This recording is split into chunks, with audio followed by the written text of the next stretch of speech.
So, no one's ever done that here before. First 300-yard game in school history. Can you just give us your feelings about it?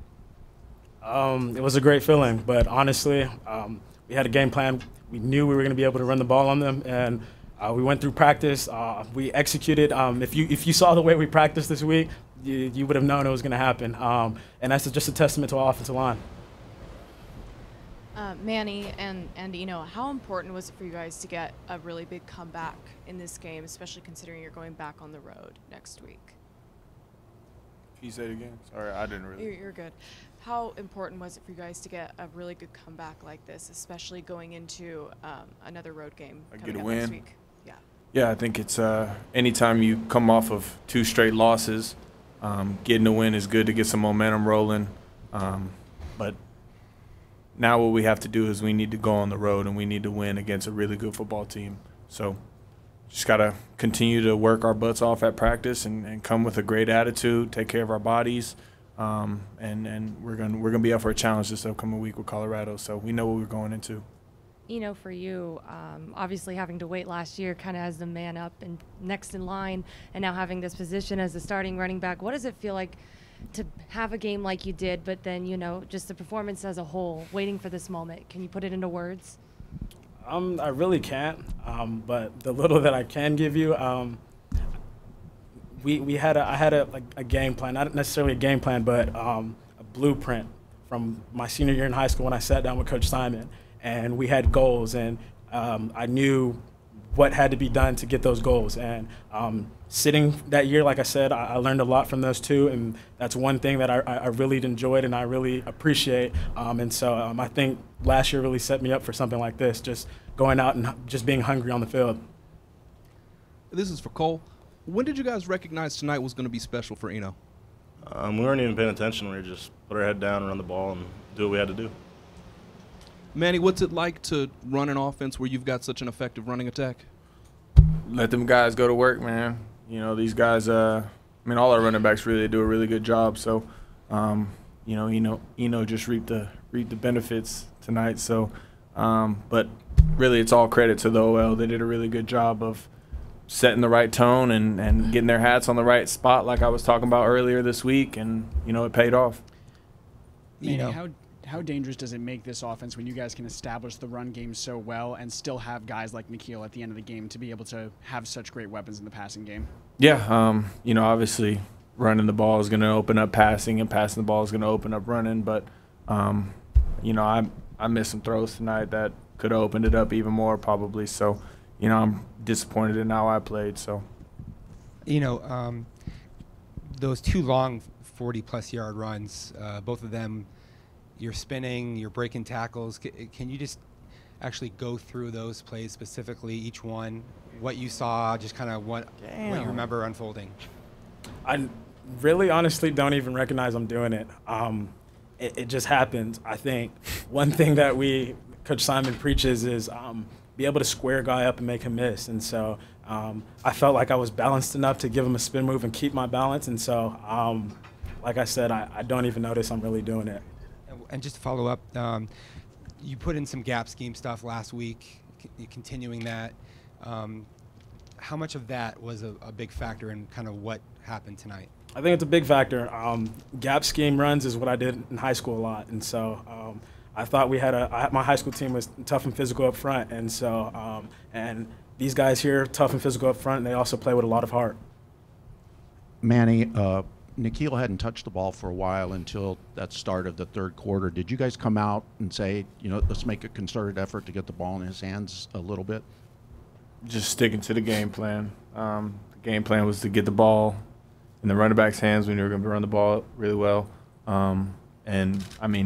We just missed a couple. I missed a crosser route to him that went over his head that we got the PI on late in the second quarter, or right before half. And, we're not really focused about trying to put stats up. We're not focused on trying to, think about the individual. My bad. Think about the individualist.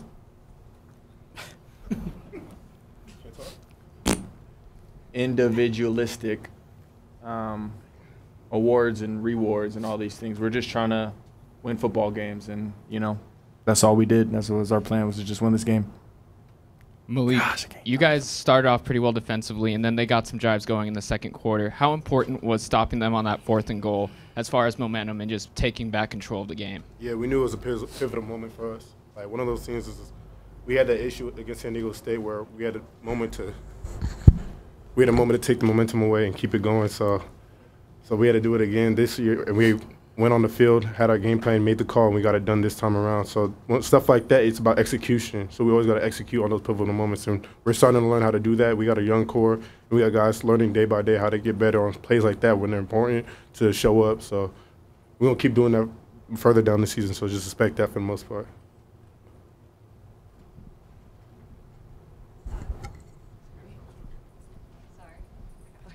Just real quick, what was said at halftime to kind of reset the tempo and put you guys back in control a little bit? No comment. They can answer. Yeah.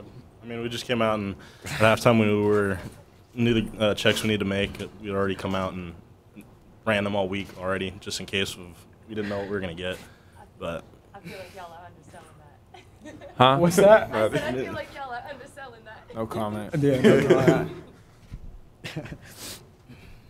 From the defense's perspective, you guys had some issues on 3rd down here and there. There was a drive early in the second half. They converted, I think, a 4th and 2 at the goal line. They converted a 3rd and 17, a 3rd and 7. What are the issues on 3rd down? Sometimes it's just being able to, like, at one point at the time, the DBs are doing their job, but we're not getting enough pressure, so we're letting the quarterback sit too long. Other times it's like coverage mistakes, or maybe just like one of those issues where we're allowed the quarterback to give him the right reads in order to make the plays he needs to play to get the first downs. So, I mean, it's still a process to work on. So, I mean, we just want to go over and film and figure it out. And on the other side, you guys do seem to be able to get pressure. What Yeah. happens there that you're able to get that? That's just keep ramming it in on them boys. Like, just keep coming after the line. They got to give up eventually, and then that's one of those things. My fault. But nah, you just we got to be relentless. So that's one of the things that Coach AP preaches with the linebackers and the D line. You got to be relentless. My fault. I'll get the pause on that one.